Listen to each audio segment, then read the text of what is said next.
ನಾಳೆ ರಸ್ತೆಗೆ ಇಳಿಯೋ ಮುನ್ನ ಜನರು ಸ್ವಲ್ಪ ಯೋಚನೆ ಮಾಡಲೇಬೇಕಾಗಿರುವಂತಹ ಪರಿಸ್ಥಿತಿ ಈಗ ನಿರ್ಮಾಣವಾಗಿದೆ.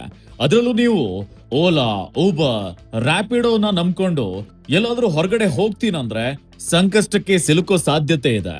ಭಾರತದಲ್ಲಿ ಆಪ್ ಆಧಾರಿತ ಸಾರಿಗೆ ವಲಯದಲ್ಲಿ ಕೆಲಸ ಮಾಡುವಂತಹ ಡ್ರೈವರ್ ಅಸೋಸಿಯೇಷನ್ ದೊಡ್ಡ ಹೋರಾಟಕ್ಕೆ ಈಗ ಮುಂದಾಗಿದೆ.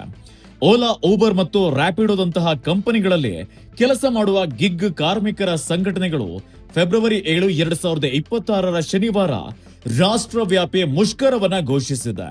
ಈ ಗಿಗ್ ಕಾರ್ಮಿಕರ ಸಂಘಟನೆಗಳು ಘೋಷಿಸಿರುವಂತಹ ಈ ಮುಷ್ಕರವನ್ನ ಆಲ್ ಇಂಡಿಯಾ ಬ್ರೇಕ್ ಡೌನ್ ಅಂತ ಕರೆಯಲಾಗಿದೆ. ಈ ಮುಷ್ಕರದಲ್ಲಿ ದೇಶಾದ್ಯಂತ ಸುಮಾರು 6 ಗಂಟೆಗಳ ಕಾಲ ಆಪ್ ಆಧಾರಿತ ಸಾರಿಗೆ ಸೇವೆ ಸ್ಥಗಿತಗೊಳ್ಳುವಂತಹ ಸಾಧ್ಯತೆ ಇದೆ. ಚಾಲಕರು ಆಫ್ಲೈನ್ ಆಗಿ ಕೆಲಸ ನಿಲ್ಲಿಸಿ ಪ್ರತಿಭಟನೆ ಮಾಡಲಿದ್ದಾರೆ. ನಾಳೆ ಈ ಮುಷ್ಕರದ ನೇತೃತ್ವವನ್ನ ತೆಲಂಗಾಣ ಗಿಗ್ ಮತ್ತು ಪ್ಲಾಟ್ಫಾರ್ಮ್ ವರ್ಕರ್ಸ್ ಯೂನಿಯನ್ ವಹಿಸಿದೆ. ಅವರು ಆರೋಪಿಸಿರುವಂತೆ ರೈಡ್ ಹೇಲಿಂಗ್ ಕಂಪನಿಗಳು ಏಕಪಕ್ಷೀಯವಾಗಿ ದರಗಳನ್ನು ನಿರ್ಧರಿಸ್ತಾ ಇದೆ. ಇದರಿಂದ ಚಾಲಕರಿಗೆ ಕಡಿಮೆ ಆದಾಯ, ಶೋಷಣೆ ಮತ್ತು ಕೆಲಸದ ಅಸುರಕ್ಷತೆ ಉಂಟಾಗ್ತಿದೆ. ಕನಿಷ್ಠ ದರಗಳಿಲ್ಲ, ನಿಯಂತ್ರಣವಿಲ್ಲ, ಅಂತ್ಯವಿಲ್ಲದ ಶೋಷಣೆ ಆಗ್ತಾ ಇದೆ. ಸರ್ಕಾರ ತಕ್ಷಣ ಕ್ರಮ ಕೈಗೊಳ್ಳಬೇಕು ಅಂತ ಸಂಘಗಳು ಹೇಳ್ತಿದೆ. ಸಂಘಗಳ ಪ್ರಕಾರ ಕಂಪನಿಗಳು ಲಕ್ಷಾಂತರ ಚಾಲಕರನ್ನ ಬಡತನಕ್ಕೆ ತಳ್ತಿದೆ. ಅವರು ದೊಡ್ಡ ಲಾಭವನ್ನ ಗಳಿಸ್ತಾರೆ, ಆದ್ರೆ ಚಾಲಕರಿಗೆ ಸರಿಯಾದ ಕನಿಷ್ಠ ದರ ಕೊಡ್ತಾ ಇಲ್ಲ.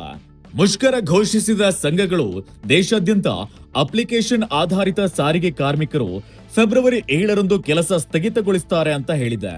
ಈ ಮುಷ್ಕರದಿಂದ ಹಲವು ನಗರಗಳಲ್ಲಿ ಸಾರಿಗೆ ಸೇವೆ ಅಡಚಣೆ ಆಗಲಿದೆ.